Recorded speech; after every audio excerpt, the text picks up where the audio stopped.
Subscribe करें हमारा official YouTube channel और बेल आइकन दबाकर पाएं सभी नोटिफिकेशन। नमस्कार, एमएच1 प्राइम देख रहे हैं आप। मैं हूं आपके साथ वरुण गोयल। हरियाणा सरकार अंतर्राज्यीय बस सेवा नहीं शुरू करेगी। कोरोना के बढ़ रहे मामलों को देखते हुए सरकार ने फैसला लिया है। स्वास्थ्य मंत्री अनिल विज ने मुख्यमंत्री मनोहर लाल के साथ बैठक की और ये फैसला लिया गया। बैठक में अनिल विज ने सीएम के सामने ये मुद्दा रखा था। अनिल विज ने बताया कि मुख्यमंत्री उनकी बात से सहमत हैं। उन्होंने बसें दूसरे प्रदेशों में ना भेजने की हामी भर दी है। अब सिर्फ हरियाणा के अंदर बसों का संचालन किया जाएगा। विज के मुताबिक अंतर्राज्यीय बस सेवा इसलिए भी शुरू नहीं की जाएगी क्योंकि इतनी ज्यादा संख्या में ना तो लोगों के टेस्ट संभव है और ना ही क्वारंटीन करने की व्यवस्था बन पाएगी।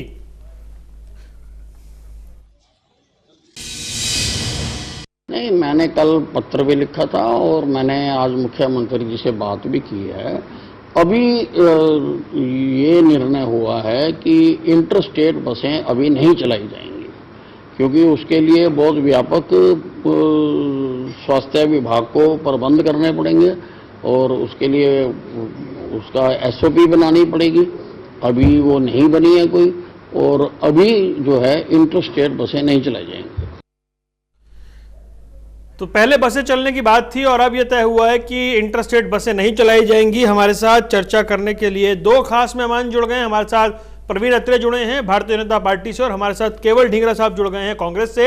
आप दोनों का स्वागत है।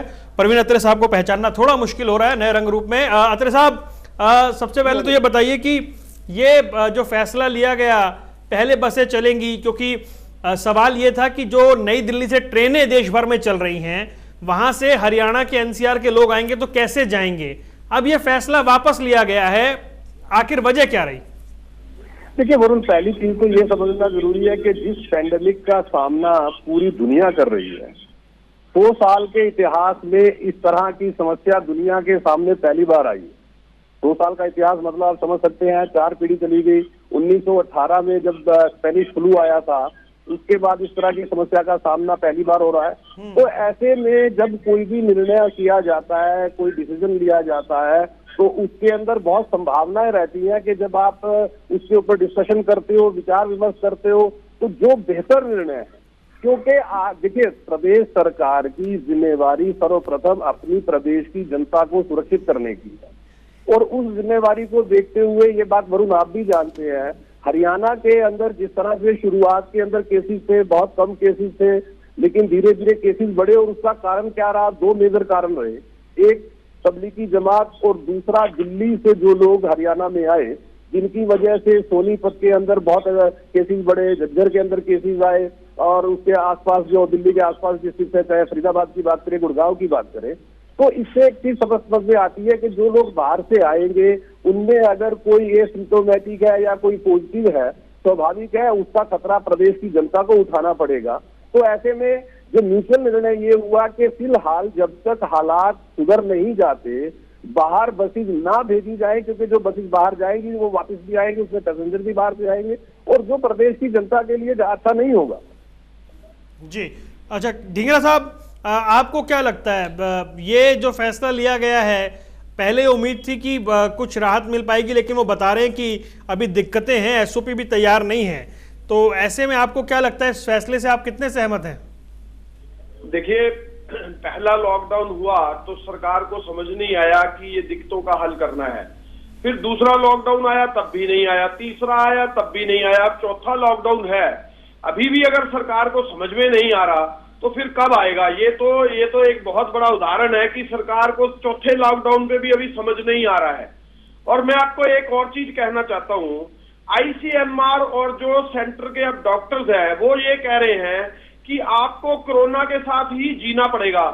तो एक तरफ तो वो ये कह रहे हैं कि आपको कोरोना के साथ जीना पड़ेगा, दूसरी तरफ आप ये कह रहे हैं कि हम जो है कोई भी चीज खोलने को तैयार नहीं है। यहां से कोई आदमी अगर गुड़गांव में, दिल्ली में अगर सर्विस करना चाहता है, कोई जाना चाहता है अपनी स्टेट से बाहर काम करने के लिए, क्योंकि हमारा जो हरियाणा है वो एनसीआर दिल्ली आसपास जो है, गाजियाबाद में भी लोग आते जाते हैं और फरीदाबाद में भी आते हैं और दिल्ली में भी आते जाते हैं, उधर से राजस्थान बॉर्डर भी टच करता है। यूपी भी और अगर आप चंडीगढ़ का जिक्र करें तो चंडीगढ़ के पास हरियाणा से पंजाब भी है और चंडीगढ़ भी है।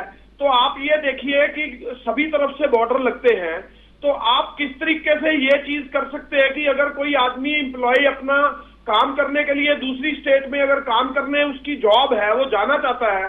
कल मैं एक वीडियो देख रहा था, जो नोएडा से जो लोग हैं वो अगर दिल्ली में सर्विस करते हैं तो नोएडा के जो यूपी के हमारे चीफ मुख्यमंत्री हैं वो दिल्ली में वो अपने जॉब के लिए जाने, तो दिल्ली से जाना जा रहा है बंदा, लेकिन नोएडा से वापस दिल्ली नहीं आ पा रहा, और दिल्ली से जा रहा है तो नोएडा नहीं जा पा रहा। तो ये किस तरह की विडंबना है। हमारा देश पूरा एक है और इसको एक रखना चाहिए, और जो आदमी काम कर रहा है उसके चाहे आप पास बनाएं, चाहे आप उसके लिए क्या फैसिलिटी करें, ये सरकार को तय करना है। अगर बसेस है तो बसेस भी जाएं और बसेस क्वारंटाइन करें, बसेस के ऊपर चेक हो, और सरकार ये कह रही है कि हमें जो है कोरोना के साथ जीना पड़ेगा। और आप लोग सरकार ये कह रही है ना, इतने बड़े पैमाने पर सबको क्वारंटीन करना, सबकी टेस्टिंग करना, ये इतना आसान नहीं है। नहीं, क्यों नहीं है आसान? सब कुछ आसान हो सकता है अगर सरकार का मन हो करने का। सरकार का मन ही नहीं है। आप देखिए हमारे देश के अंदर प्रवासी मजदूर लाखों की संख्या में इधर से उधर जा रहे हैं, उधर से उधर जा रहे हैं। अब इस संख्या में आप कैसे क्वारंटाइन करेंगे? अगर आप पहले उनको वहीं पे रखते, उनको आप अमाउंट देते, उनके खाते में चीज डालते, अमाउंट डालते, वो अपने घरों का किराया दे पाते, खाना खा पाते, तो आप उनको क्वारंटाइन भी कर पाते। ठीक है, लेकिन अत्रे साहब आपका मन नहीं है, सीधा सीधा कांग्रेस कह रही है आपका मन नहीं है। देखिए यहाँ पे समस्या ये हो रही है कि कांग्रेस के प्रवक्ता को पहले एक बार चुप करवा दीजिए। देखिए ऐसा नहीं आएगा अगर ये चुप नहीं होंगे, इनको एक बार चुप करवा दीजिए। देखिए वरुण, हो क्या रहा है, बड़ी विडंबना ये है कि यहाँ पे बैठ के कांग्रेस के प्रवक्ता जो बोल रहे हैं, कांग्रेस की सरकारें उससे बिल्कुल उलट कर रही है। आप समझिए कांग्रेस की स्थिति क्या हो चुकी है। कांग्रेस अपनी राजनीतिक सोच के दिवालियेपन पे खड़ी है। क्यों नहीं महाराष्ट्र सरकार को बोल देते, ढींगरा साहब के महाराष्ट्र सरकार बॉम्बे को खोल देती? क्यों नहीं आप पंजाब कैप्टन अमरिंदर सिंह को साहब को बोल देते कि कैप्टन साहब आप बॉर्डर सील करने की जो बात कर रहे हैं ये गलत है? क्यों नहीं इनको समझाते? अब कहते हैं कि साहब आप उनके खाते में पैसे डाल दीजिए। ढींगरा साहब की जानकारियां अधूरी है, थोड़ा सा दुरुस्त करूंगा। बाकायदा मुख्यमंत्री जी ने कल जनता को संबोधित करते हुए बड़ा स्पष्ट तौर पे बताया था किस तरह से हरियाणा सरकार ने लगभग 636 करोड़ रुपया 15,09,108 परिवारों के खाते में सीधा डाला। इस तरह से हरियाणा सरकार ने लोगों को भोजन की कमी ना हो 2,62,00,000 पैकेट भोजन के वितरित किए। इस तरह से हरियाणा सरकार ने 12,22,000 सूखा राशन वितरित किया। इस तरह से हरियाणा सरकार ने 27 लाख परिवारों को 2 माह से मुफ्त राशन दिया। इस तरह से 3,70,925 परिवार जिनके पास राशन कार्ड भी नहीं था उनको राशन उपलब्ध करवाया। इन चीजों की जानकारी कांग्रेस के प्रवक्ता को शायद नहीं है। केवल राजनीति और पूरी राजनीति और इस पैंडेमिक में मुझे लगता है बिल्कुल ठीक नहीं है। तथ्यों को समझना बड़ा जरूरी है। देखिए किसी भी प्रदेश की आप बात करें, चाहे वो कांग्रेस शासित प्रदेश हो, चाहे वो दिल्ली में केजरीवाल साहब की सरकार हो, चाहे वो भारतीय जनता पार्टी शासित प्रदेश हो, हर प्रदेश में नेशनल डिजास्टर मैनेजमेंट एक्ट जो केंद्र सरकार ने लगाया और उसमें मिनिस्ट्री ऑफ होम अफेयर्स ने जो गाइडलाइंस दी, उसमें कुछ गाइडलाइंस में कुछ जिम्मेवारियां प्रदेश सरकार के ऊपर छोड़ी जहां पे प्रदेश सरकार स्वयं निर्णय ले सकते हैं। और ये सब मुख्यमंत्रियों के साथ जब प्रधानमंत्री जी ने बैठक की उसके बाद के निर्णय हैं। लगातार इस पैंडेमिक से लड़ने के लिए हर प्रदेश सरकार ये कोशिश कर रही है कि ये पैंडेमिक किसी तरह से रुके, इसको फैलने से रोका जाए। और अगर उसके ऊपर हरियाणा प्रदेश सरकार ये निर्णय लेती है क्योंकि बाहर से आने वाले लोगों का ट्रैक, उन लोगों की हिस्ट्री, ट्रैवलिंग हिस्ट्री, इन सब चीजों के लिए बहुत बड़े इंतजाम, क्योंकि हमारी प्राथमिकता पहले अपने प्रदेश की जनता को सुरक्षित करने की है और हर प्रदेश यही कर रहा है, चाहे वो कोई भी किसी भी सरकार है, कोई भी किसी भी प्रदेश में, हर प्रदेश की प्राथमिकता यही है। लेकिन कांग्रेस के लोग राजनीति करने से बाज नहीं आ रहे। अब आपने देखा ही है कांग्रेस किस तरह की ओछी राजनीति कर रही है। आपने देखा प्रियंका जी ने किस तरह से बसों के नाम पे ऑटो और 3 व्हीलर और 2 व्हीलर के नंबर दे के राजनीति करने की कोशिश की। इस तरह के हालात में अगर आप वाकई जनता के लिए आप वाकई चिंतित थे तो आपको गलत नंबर देने की झूठी ढींगरा साहब जवाब देंगे। ढींगरा साहब ठीक है, ढींगरा साहब, अत्रे साहब कह रहे हैं ये राजनीति करने का वक्त नहीं है, परिस्थितियों को देखकर फैसले लिए जाते हैं। देखिए ये डिजास्टर मैनेजमेंट एक्ट की कहानी समझ में नहीं आई। ये डिजास्टर मैनेजमेंट एक्ट जो था, इनकी मैनेजिंग कहां फेल हो गई। आप ये इस चीज के बारे में चेक कर सकते हैं कि पहले लॉकडाउन पे ठीक थी, दूसरे पे ठीक थी, तीसरे पे ठीक थी, चौथी पे क्यों फूट गई। चौथी पे ये क्यों कह रहे हैं कि जो ये महामारी है इसके साथ ही हमें जीना पड़ेगा। तो ये पहले लॉकडाउन के बीच में समझ क्यों नहीं आई, और ये जो किसकी गलती रही, ये इसके बारे में भी जवाब देना चाहिए। और सेंटर की जो गाइडलाइन थी वो स्टेट की, अगर उसको स्टेट को पालना अगर कांग्रेस की सरकार स्टेटों में करती है तो ठीक है। अगर वो उसको अगर पालना के बारे में ऑब्जेक्शन करते तो इसका मतलब जो एक्ट है वो लागू कर देंगे, उनके खिलाफ कार्रवाई करने लग जाएंगे आप। ऐसे तो नहीं काम चलेगा, ये बताना चाहिए। देखिए मैं आपको एक उदाहरण देता हूं, 135 करोड़ की हमारी एक रेल है जिसमें 10 करोड़ का जो है इंजन है, 10 करोड़ पब्लिक का इंजन है जो 125 करोड़ लोगों को खींच रही है। और ये 10 करोड़ जो लोग हैं वो हमारे मेन पिलर थे, जो इंडस्ट्रियां थी, जो हमारे बिजनेसमैन थे, जो हमारी अफसरशाही थी, जो हमारे हरियाणा सरकार तो कह रही है ना उन्होंने उद्योग धंधे खोल दिए, लोग वापस काम पर लौट रहे हैं। ढींगड़ा साहब सुनिए, उस इंजन को स्टॉप करने पे लग गई बीजेपी सरकार। 125 करोड़ के जो हमारे मजदूर भाई, प्रवासी भाई जो उस इंजन के पीछे लगे हुए थे, वो सभी लोग जो है सड़कों के ऊपर आ गए। उनकी अव्यवस्था हुई, अव्यवस्था होने के कारण सारा जो है तहस नहस कर दिया पूरा देश। अब पूरा देश तहस नहस करने के बाद आप टीका टिप्पणी और इधर उधर की बातें मत कीजिए।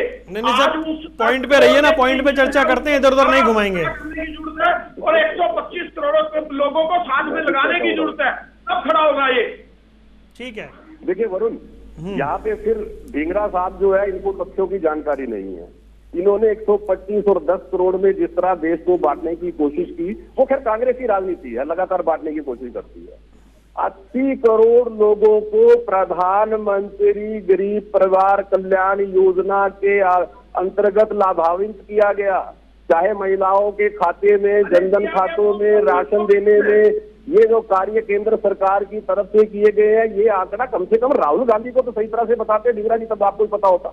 देखिए एक तरफ तो राहुल गांधी जी लगातार ये कहते रहे कि साहब लॉकडाउन जो है वो एक पॉज बटन है, लॉकडाउन इसका इलाज नहीं है। ढींगरा जी ये कह रहे हैं यहाँ पे कि ICMR जो है वो ये कह रही है इसके साथ जीने की आदत डाल लो, मतलब लॉकडाउन की जरूरत नहीं है। हो क्या रहा है, जिस तरह से इस समस्या से सरकार ने कंट्रोल किया, आज अगर इस तरह से लॉकडाउन ना होता, ढींगरा जी जो आप बार बार ICMR की बात कर रहे हो, एक्सपर्ट ये कह रहे हैं कि अगर आज देश में आंकड़ा 1 लाख पॉजिटिव केसेस का है, ये 13 लाख होता अगर ये कदम ना उठाए होते आज की तारीख में। थोड़ा सा तथ्यों को समझिए। और सबसे महत्वपूर्ण चीज, आप जिस बात पे राजनीति करने की कोशिश कर रहे हैं उस तथ्य को समझिए कि सरकार के द्वारा उठाए गए कदमों की वजह से, मैं अगर हरियाणा प्रदेश की बात करता हूं, हरियाणा प्रदेश का रिकवरी जो आंकड़ा है 67% का है। इस चीज को समझिए, ये सरकार की कोशिशों का नतीजा है। आज हरियाणा प्रदेश के अंदर अगर हम टेस्टिंग की बात 10 मिलियन पे करते हैं, पूरे देश में बहुत बेहतर स्थिति में है। आज अगर हम पूरी दुनिया से कंपेयर करते हैं, चाहे वो डेथ रेट की बात करें, आज 0.02% का डेथ रेट है मात्र इंडिया में, जबकि बहुत से देशों के अंदर अगर आप यूएस में चले जाएं तो 57% पहुंच चुका है। अगर आप पूरी दुनिया का तो हरियाणा लौटते हैं सर, 4% करेंगे कभी नेशनल करेंगे चर्चा। अभी हरियाणा लौटते हैं वापस। ढींगड़ा साहब जी, अभी अगर हरियाणा की स्थिति देखी जाए केसेस की, तो आपको लग रहा है कि आसपास के राज्यों के मुकाबले हरियाणा की स्थिति बेहतर है? बहुत बेहतर है। आज बहुत मैं भी बात करना चाहता हूं, पर मैं एक बात कहता हूं, अत्रे जी डॉक्टर तो नहीं है। अत्रे जी ICMR या मोदी जी से कलवाए, मोदी जी से कलवाए ना, या ICMR से कलवाए कि हमने 13 लाख का डाटा 1 लाख हो गया। लेकिन मैं आपको एक चीज कहना, देखिए हरियाणा की स्थिति, पंजाब की स्थिति, चंडीगढ़ की स्थिति सारी बेटर हो सकती है और बेटर है भी।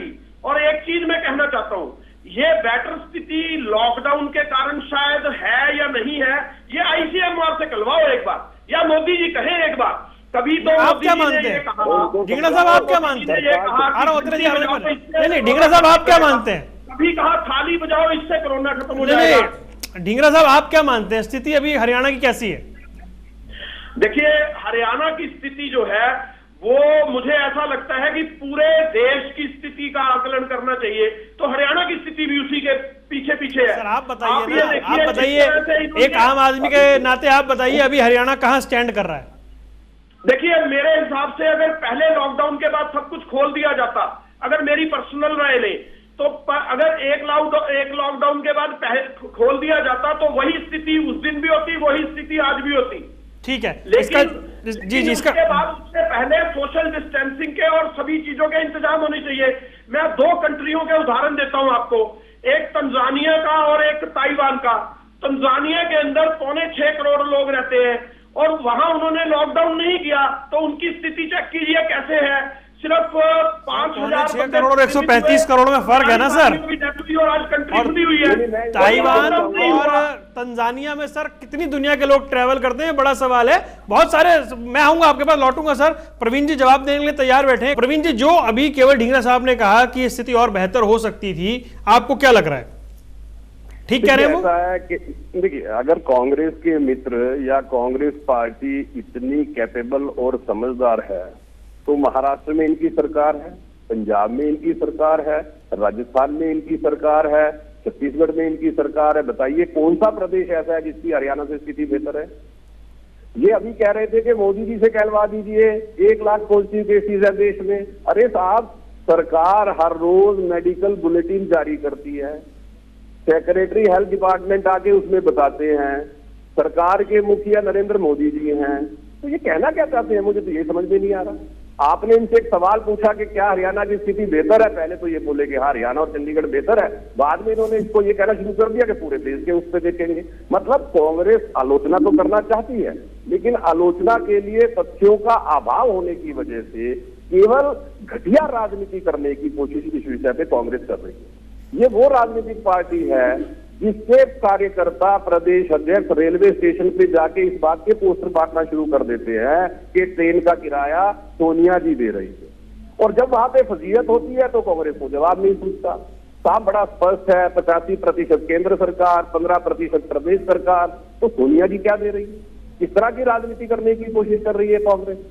कांग्रेस की परेशानी क्या है वरुण, वो समझाता हूँ। देखिए, जिस तरह से इस पैंडेमिक को नरेंद्र मोदी जी ने कंट्रोल किया, जिस तरह से सरकार ने कदम उठाए पूरे देश में, इन कांग्रेसी मित्रों को इस बात की घबराहट होनी शुरू हो गई कि जिस तरह से पहले से लगातार नरेंद्र मोदी जी का ग्राफ इस देश में बढ़ता जा रहा है, अब इस पैंडेमिक में भी उन्होंने कमाल कर दिया। किसी तरह से इसको सैबोटेज करो, किसी तरह से इसको रोको, और उसका नतीजा क्या हुआ? चाहे बांद्रा बॉम्बे के अंदर मजदूर इकट्ठे हो, चाहे आनंद विहार दिल्ली में मजदूर इकट्ठे हो, इस तरह से इन्होंने पैनिक करके उसके ऊपर राजनीति करने की कोशिश की, और उसी राजनीति का हिस्सा रहा। चाहे रेलवे स्टेशन पे पैम्फलेट बांटे, चाहे प्रियंका जी लिस्ट जो है गलत बसों की लिस्ट भेजे, उसके अंदर ऑटो 3 व्हीलर के नंबर दे, ये केवल उसको सैबोटेज करने की कोशिश है। लेकिन कांग्रेसी मित्र भूल रहे हैं कि जिस तरह से सरकार ने कदम उठाए, जिस तरह से 135 करोड़ की जनता के बीच में काम हुआ, उसका नतीजा आज ये है कि डेथ रेट जो है 2% से भी कम है। इन्होंने एक बात यहाँ पे जिक्र की, 2 विदेशों का नाम, दूसरे देशों का नाम लेके। इसे पूछिए, स्वीडन ने हर्ड इम्यूनिटी की कोशिश की थी, क्या नतीजा निकला स्वीडन का? क्यों लॉकडाउन किया स्वीडन ने बाद में? जवाब लेते हैं सर, अब जवाब। ठीक है प्रवीण जी, बहुत सारे सवाल हो गए, अब जवाब ले लेता हूँ। प्रवीण जी जवाब लेता हूँ। ये डॉक्टर अत्रे जी ये बात कह रहे हैं कि इनको सब कुछ मालूम है। मैं पूछता हूं कि ये जो डिजास्टर मैनेजमेंट है, ये तो सेंटर का डिपार्टमेंट है, और वहां से डिजास्टर मैनेजमेंट के हेड जो है, प्रधानमंत्री, चेयरमैन जो होते हैं, वो मोदी जी होते हैं। इन्होंने वो बनाया ही नहीं, इन्होंने MHA के थ्रू कर दिया। चलो उस पर सवाल नहीं करता मैं तो सिर्फ इतनी बात कहता हूं कि सेंट्रल गवर्नमेंट की गाइडलाइन क्या पूरे भारत में नहीं लागू होनी चाहिए? उन्होंने जो रिपोर्ट लागू करनी है, क्या स्टेटें उनको फॉलो नहीं करें? जब उनको फॉलो करते हैं तब भी इनको प्रॉब्लम है। दूसरी बात है महामारी की अगर प्रॉब्लम है तो दूसरे देशों का एग्जांपल देते हैं अगर, तो वो भी क्यों दिक्कत करते हो आप? अगर हमारे देश में आज 1 लाख से ऊपर चले गए, हम चाइना से भी ऊपर निकल गए, और हमें अभी 2 महीने 60 दिन हुए हैं, और जो हमारी रिपोर्ट आ रही है, जो तथ्य आ रहे हैं सामने कि अगले 2-3 महीनों के अंदर हम इसको 72 लाख से भी ऊपर चले जाएंगे, तो आप इस चीज को समझ नहीं पा रहे कि कितनी परसेंटेज बढ़ेगी। आप ढींगरा साहब मेरा सवाल ले लीजिए यहाँ पर। ढींगरा साहब एक मिनट, अत्रे जी रोक रहा हूँ मैं। ढींगरा साहब मेरा सवाल ले लीजिए। अच्छा केवल ढींगरा साहब, सर आपने दोनों बातें कही हैं। ढींगरा साहब मेरा सवाल तो ले लीजिए। आपने एक बहुत जेन्युइन एक नागरिक होने के नाते चिंता जाहिर की कि ये आंकड़े 70-72 लाख तक जा सकते हैं। दूसरी ओर सरकार ने इंटरस्टेट बस सर्विस को रोका तो आप उसकी आलोचना कर रहे हैं। मतलब एक और तो एहतियाती कदम उठाया गया फिर इस मामले में कि नंबर बढ़ जाएगा। देखिए आईसीएमआर कह रहा है कि आपको कोरोना के साथ जीना पड़ेगा। ये क्यों कह रहा है? ये अगर महामारी है तो आप उसको कह रहे हैं कि उसके साथ जीना पड़ेगा। देखिए आप किस चीज की बात मानेंगे? आप अगर आईसीएमआर की बात चौथे लॉकडाउन में नहीं मानेंगे तो कौन मानेगा? और अगर स्टेट मानना नहीं चाहती और जो आईसीएमआर है वो कुछ और कह रही है तो इनको मेरा मैं सीधी बात करता हूं। अब ढींगरा साहब कोई कंक्लूजन निकलना चाहिए। नहीं संक्षेप में 30 सेकंड में ये बताइए सरकार को क्या करना चाहिए। आप हरियाणा सरकार से क्या चाहते हैं आप बताइए, अत्रे जी जवाब देंगे। देखिए मैं वरुण जी 100% बता सकता अगर मैं डॉक्टर होता, लेकिन आईसीएमआर में डॉक्टर हैं सभी। वो ये अच्छा सुझाव तो दे दीजिए अत्रे साहब। अत्रे साहब को सुझाव तो दे दीजिए। ढींगरा साहब नहीं केवल ढींगरा साहब, अच्छा सुझाव तो दीजिए। बताना चाहिए। अच्छा ढींगरा साहब नहीं ढींगरा साहब मेरी बात सुनिए। आप सुझाव दीजिए कि सरकार को क्या करना चाहिए। देखिए मेरी बात सुनिए, मैं तो आपको उदाहरण दे सकता था कि तंजानिया और ताइवान इसका उदाहरण है। तंजानिया के अंदर एक भी लॉकडाउन नहीं हुआ। ठीक है। और उन्होंने जो टेस्ट किए वो टेस्ट उन्होंने पपीता फ्रूट पे किया, उन्होंने पशुओं पे किया, उन्होंने वो जो टेस्ट किए उन्होंने ये कहा कि ये जो टेस्ट किटे हैं यही गलत है सबसे पहले, और ये जो प्रॉब्लम है इसके बारे में विचार होना चाहिए कि ये जो टेस्ट किट है इसका सोचना जाना चाहिए। तो तंजानिया का उदाहरण लेके ये आईसीएमआर को दे। अत्रे साहब तंजानिया ताइवान का मॉडल अपनाइए। अवगत कराए कि ये टेस्ट किट सही है नहीं है। ठीक है जी ढींगरा साहब वो जवाब दे रहे हैं। ढींगरा साहब जवाब दे रहे हैं, मेरे पास वक्त की कमी है, जवाब ले लेते हैं। देखिए वरुण पहली चीज तो ये है जो तंजानिया का इन्होंने जिक्र किया, मुझे हैरानी भी है और दुख भी है कि कांग्रेस के प्रवक्ता व्हाट्सएप यूनिवर्सिटी की खबरों पे विश्वास करते हैं कि तरबूज पे टेस्ट हुआ, खरबूजे पे टेस्ट हुआ। ये व्हाट्सएप यूनिवर्सिटी की खबर है वरुण, आप क्रॉस चेक कीजिएगा इस खबर को। मैं जान रहा हूँ, आप कहिए बात कहिए। दूसरी बात, ये आईसीएमआर की बार बार एक बात कह रहे हैं कि आईसीएमआर ये कह रहा है कि आपको कोरोना के साथ जीना पड़ेगा। साहब जिस बीमारी की कोई वैक्सीन अभी तक नहीं, जिस बीमारी की कोई मेडिसिन नहीं है, उस बीमारी के बारे में, उस वायरस के बारे में हर एक्सपर्ट ये कहता है कि जब तक कोई वैक्सीन मेडिसिन नहीं आ जाती ये आपकी जिंदगी का हिस्सा बन चुका है। आपको ये प्रिकॉशन, चाहे सैनिटाइज करना, मास्क लगाना, हाथ धोना, ये सब लगातार करते रहना पड़ेगा और ये तो सभी कह रहे हैं। दूसरी बात देखिए, बड़ा दुख होता है, मैं बात कर रहा हूं नेशनल डिजास्टर मैनेजमेंट एक्ट की और यहाँ ढींगरा जी कह रहे हैं कि साहब इसके तो हेड मोदी जी हैं। मैं बात कर रहा था बसों की, देखिए कहाँ चले गए हम। बात कर रहा हूँ जो कानून है और वो कानून लागू हुआ है उसमें केंद्र सरकार ने प्रदेश सरकारों को, मैं बसों की बात कर रहा था सर, बताइए बात कहाँ चली गई। तो ये बात देखिए, जब ढींगरा जी ऐसी बात करेंगे मुझे तो, मैं तो वैसे सही कहूँ वरुण, जिस तरह के तर्क ढींगरा जी दे रहे थे मुझे लग नहीं रहा था कि कोई डिबेट करने में मजा आ रहा है। मतलब तर्कहीन बातें लगातार की जा रही है, एक्ट को कुछ और बता रहे हैं, पंजाब की झूठी खबर को डिबेट में कोट कर रहे हैं, आईसीएमआर की खबर को अलग से कोट कर रहे हैं।